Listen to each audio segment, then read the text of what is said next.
So guys, meron tayo dito tanggap na laptop Asus. So yan. So yan ang issue niyan. Naka-automatic repair. Kada bubuksan. So tatatry natin itong tingnan natin kung ma-recover pa yung OS. Advanced, tapos troubleshoot tayo. Advanced option. Startup setting. Then restart.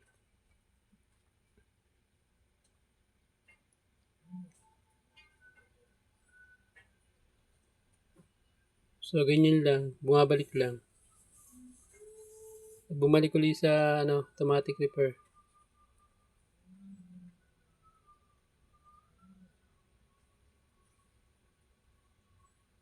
So yan possible damage yung hard drive natin o kaya yung storage natin ng yung OS.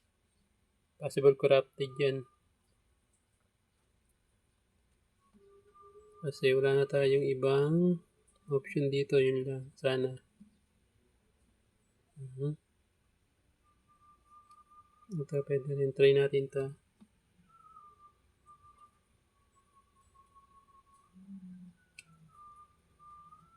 So wala.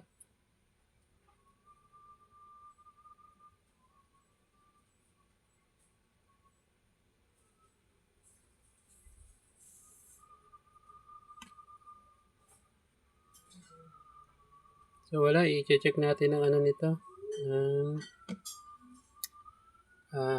Hard drive. Possible nga corrupted ang OS.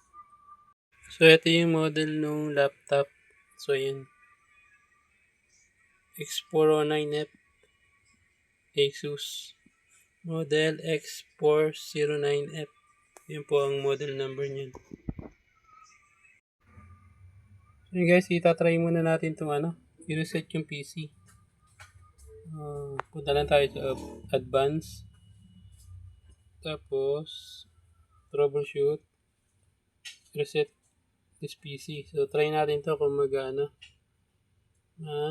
tutuloy. Okay. Yan nakalagay. So hindi siya nagtuloy.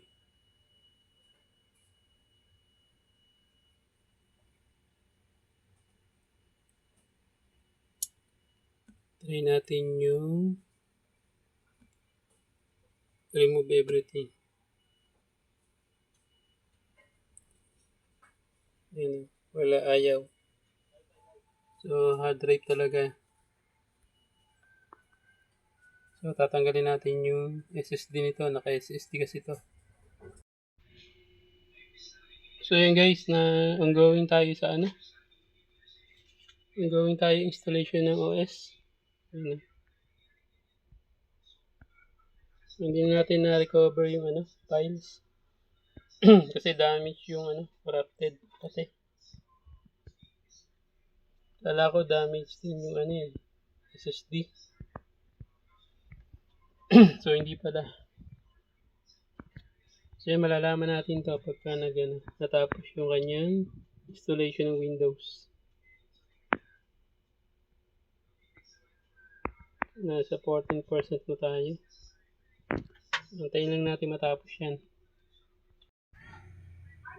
So yan guys, okay na yung nirepair natin na Asus laptop. So ayan So working na yan, nilagyan na din natin yun ng office. So okay na to, pwede na natin itong ipa-pick up kay customer. So ang naging issue nito ay nag-blue screen.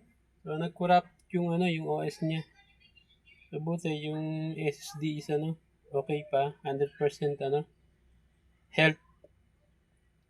So yun lang, possible kasi improperly shutdown ng unit or may mga na-download na hindi dapat. So kaya nagka-crash yung file. So yan, okay na po ito.